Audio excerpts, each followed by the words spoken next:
So if you're a software company, you need to always understand your user needs, where are the pains, where are the gains, and be able to translate that into deliverables. And that's basically what we do with our team, is that we have this platform where we understand, user intent, and we transform that into valuable insights. As soon as you start scaling up your business, your company, you start kind of lose focus on what the actual needs are. I mean, if that starts diminishing, the quality of your business will also decrease. So how do you actually keep that focus while still persisting more growth in the company?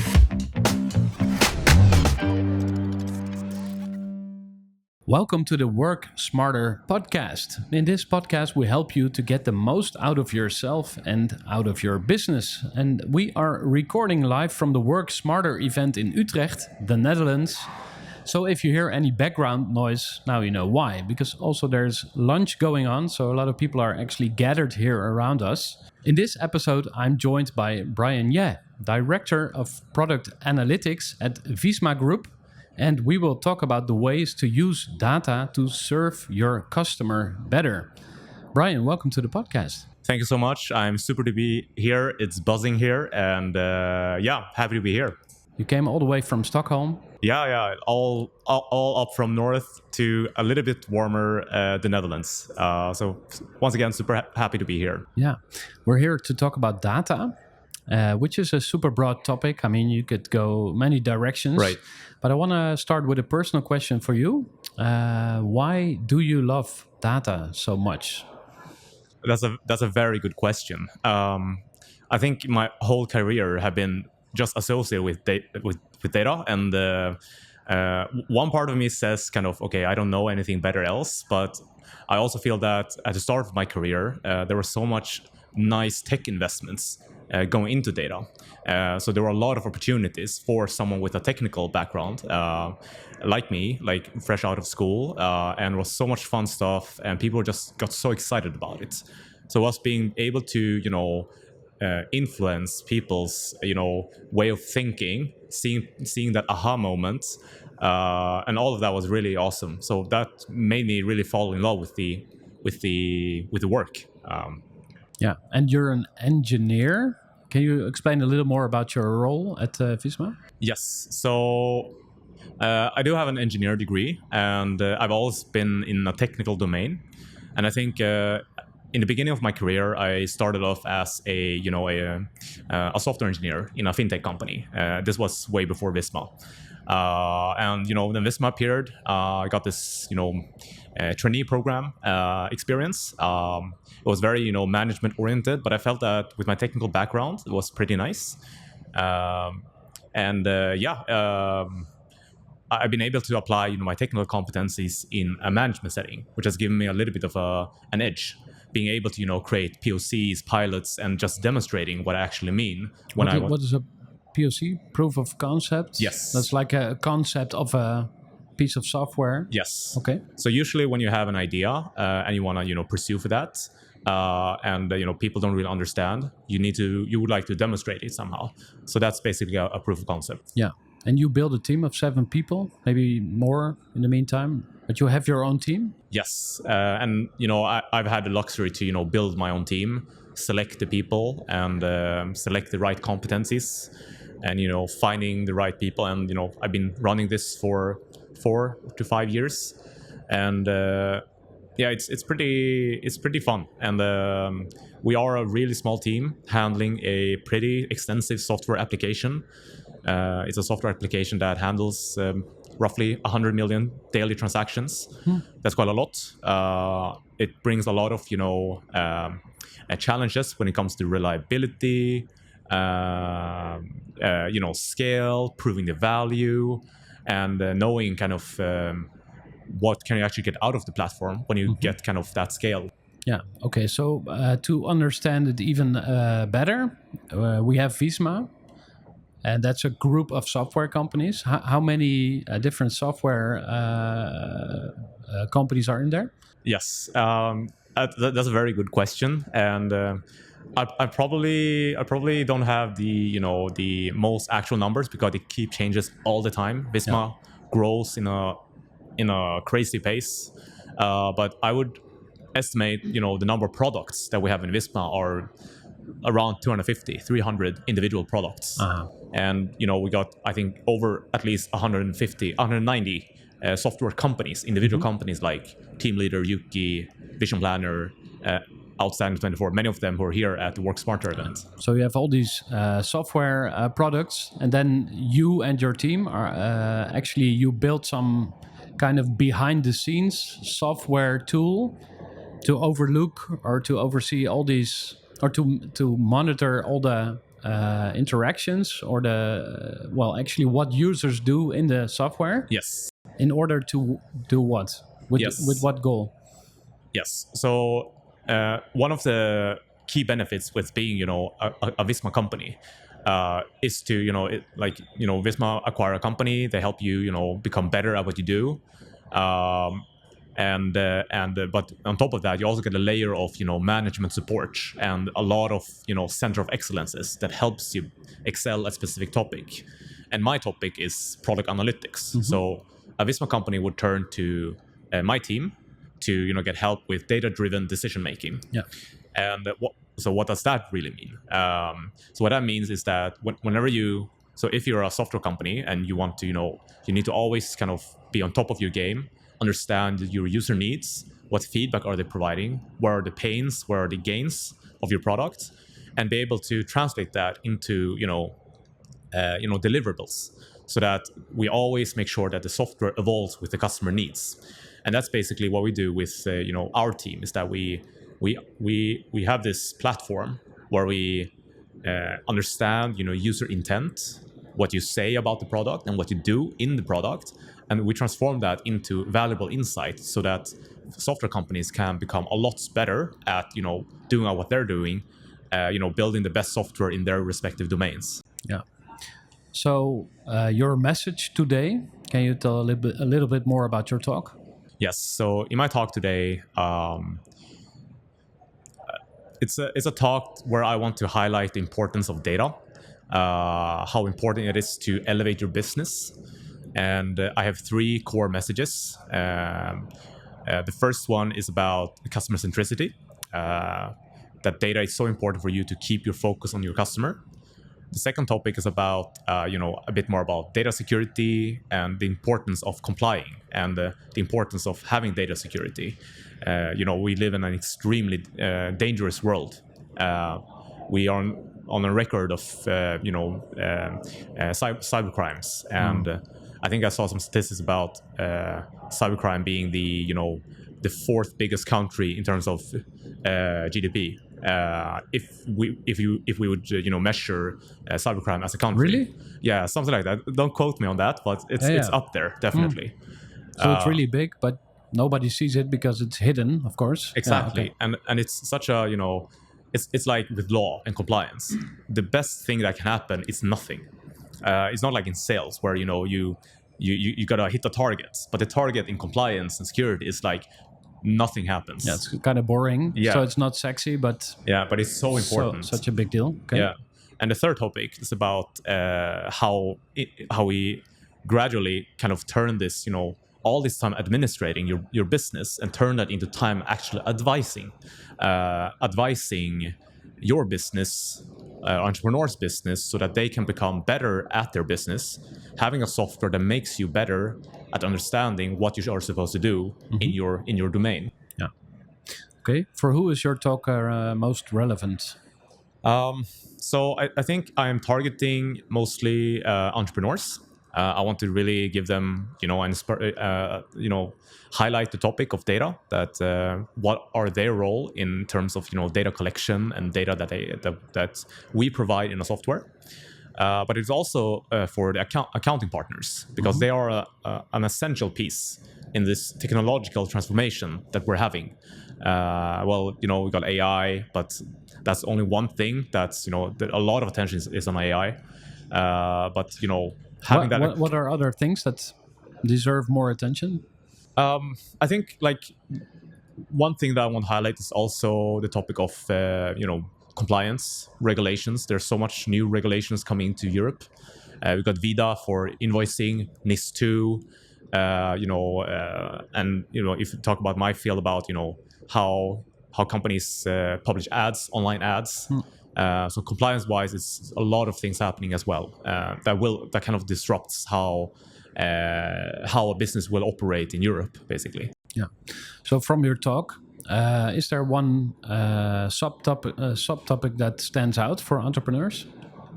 I think one topic that is really important, and I mean, all of them are important, but one thing that's really exciting is kind of to talk about is to how do we ensure that your business grows.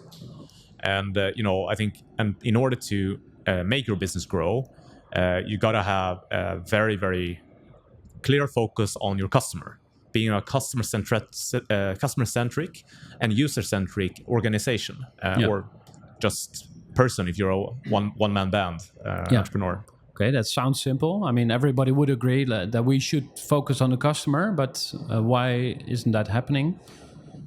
So I think it's kind of a little bit of scale. I think entrepreneurs, they always start off, with talking with someone, and they find a problem and they solve that problem. And then they know that because they have that really strong intuition and relationship with the customer. But I think as soon as you start scaling up your business, your company, you start kind of to lose focus on what the actual needs are. Your focus and the type of tailor-made, personalized experience that you could give on the first day of your business starts to diminish, and if that starts diminishing, the quality of your business will also decrease. Yeah. So how do you actually keep that focus while still persisting more growth in the company? Yeah. And how does data come into play?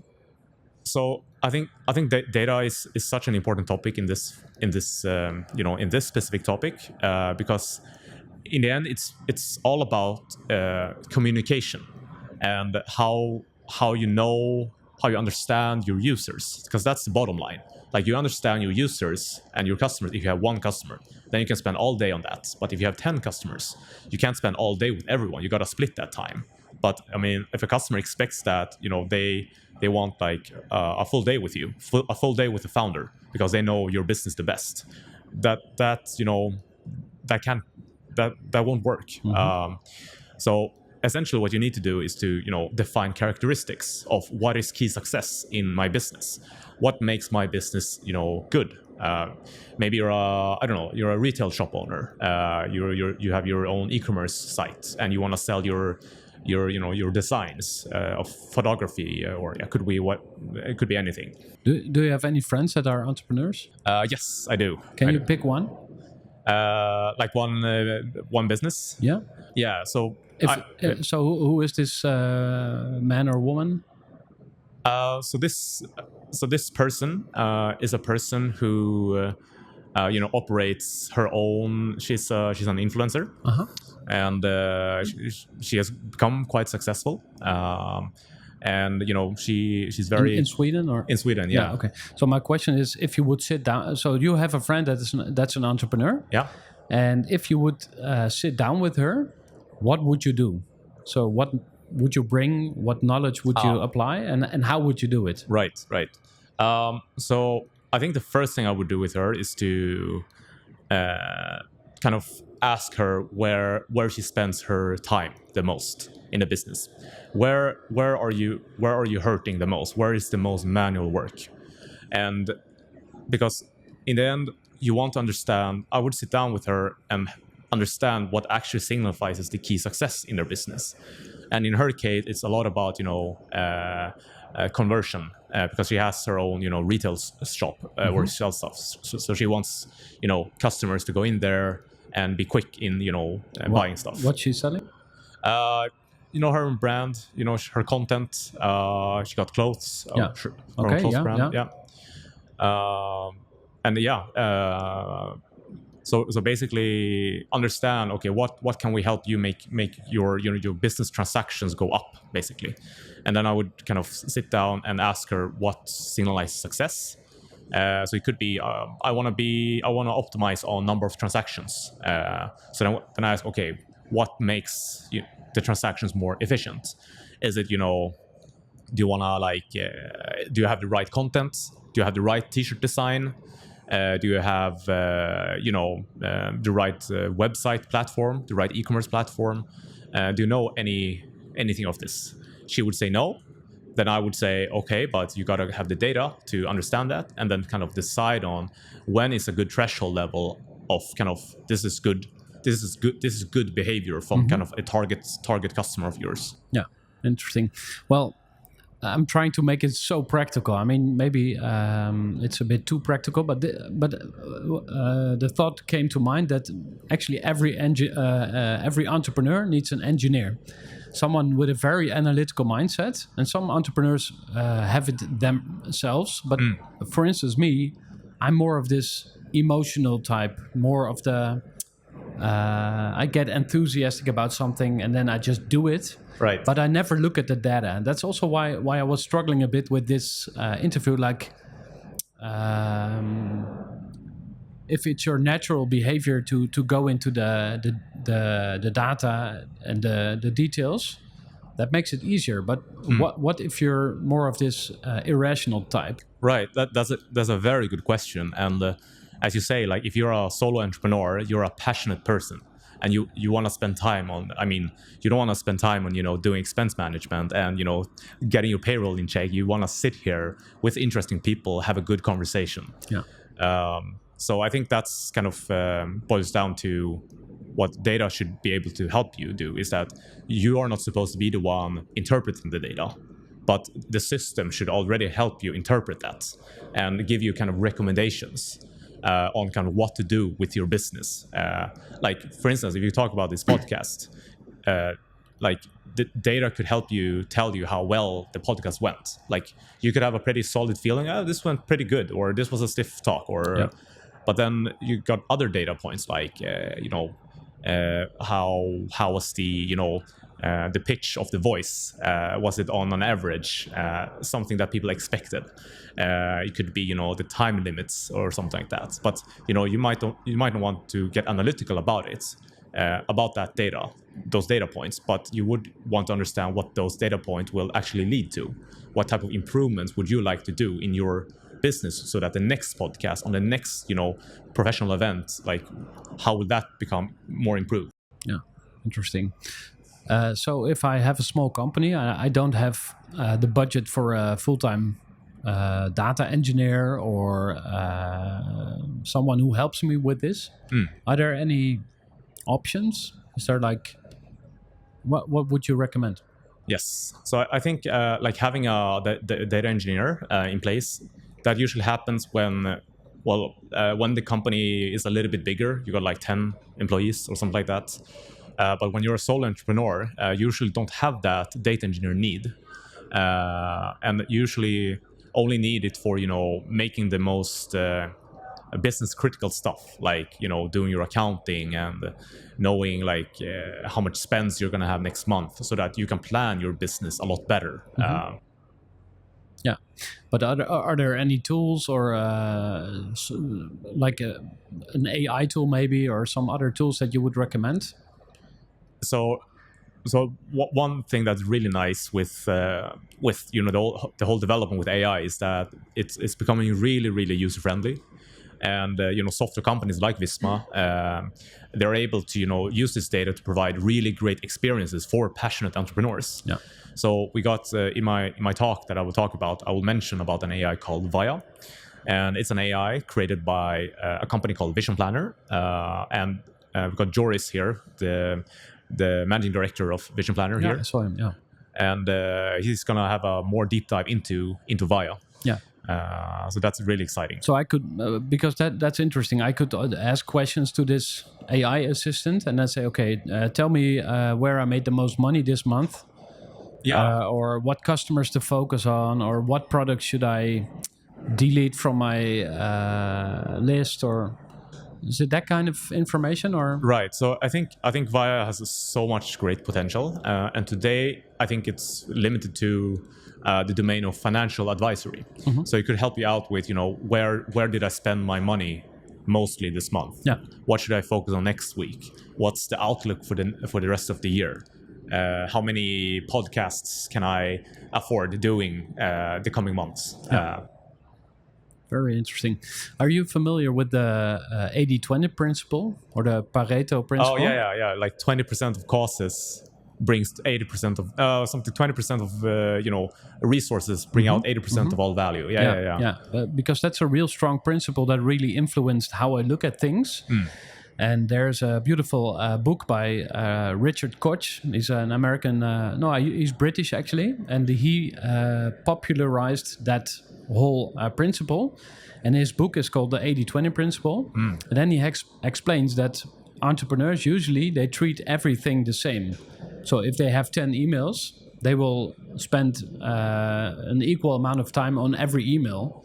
Right. While in fact, only one of those 10 probably is like a game changer. And that also applies to, actually everything. So to your customer base, if you look at 100 customers, they're not all the same. You should really focus only on the 10 or 20 most interesting customers, and even spend more time there. So I can imagine that.